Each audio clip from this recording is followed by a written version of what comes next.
എന്നെ കേൾക്കുന്ന പ്രിയപ്പെട്ടവരെ, അവിടെ ഒന്നും യോസേഫ് പ്രതികരിച്ചതായി കാണുന്നില്ല, പ്രതികാര മനോഭാവത്തോടെ ഇടപെട്ടതായി കാണുന്നില്ല. ഇന്ന് പകൽക്കാലം ദൈവവചനം കേൾക്കുന്ന പ്രിയപ്പെട്ടവരെ, യോസേഫ് അനുഗ്രഹിക്കപ്പെടാനുള്ള രണ്ടാമത്തെ കാരണം അവൻ പ്രതികാരം ചെയ്യുന്നവനായിരുന്നില്ല. സ്തോത്രം. ഇന്ന് ജീവിക്കുന്ന കാലത്ത് നാം അനേകം പ്രശ്നങ്ങൾ അഭിമുഖീകരിക്കുന്നവരാണ്. അനേകം പേര് നമുക്ക് ദോഷം ചെയ്യുന്നവരുണ്ട്, നമുക്കെതിരെ പ്രവർത്തിക്കുന്നവരുണ്ട്. അവരോടൊന്നും നാം മറുപടി പറയാൻ പോകാതെ ദൈവകരങ്ങളിൽ നമ്മെ തന്നെ സമർപ്പിച്ചാൽ യോസേഫിനെ പോലെ മാനിക്കുന്ന ഒരു ദിവസമുണ്ടെന്ന് യാഥാർത്ഥ്യം നാം മറന്നു പോകരുത് പ്രിയരെ.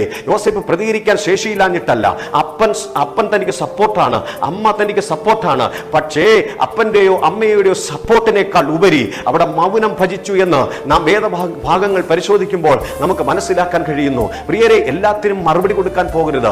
എല്ലാത്തിനും മറുപടി കൊടുത്താൽ ഒരുപക്ഷെ നാം പരാജയപ്പെട്ടു പോകും. അത് നമുക്ക് വലിയ ടെൻഷനിലേക്ക്, വലിയ പാപത്തിലേക്ക്, വലിയ തെറ്റിലേക്ക് നമ്മെ കൊണ്ടുപോകുമെന്നുള്ള യാഥാർത്ഥ്യം നാം മറന്നു പോകരുത്. അതുകൊണ്ട് സ്വത്രം മൗനമായിരുന്നാൽ ദൈവം നമ്മെ ഒരു കാലത്ത് മാനിക്കും, ദൈവം നമ്മെ ഒരു കാലത്ത് അനുഗ്രഹിക്കും. അത് നിശ്ചയമാണ്. യോസേഫിന്റെ ദൈവം ഇന്നും ജീവിക്കുന്നു എന്ന് തിരിച്ചറിയുന്ന ദൈവമക്കളെ ഓർത്ത് നന്ദിയോടെ ദൈവത്തിന് സ്തോത്രം ചെല്ലുകയാണ്.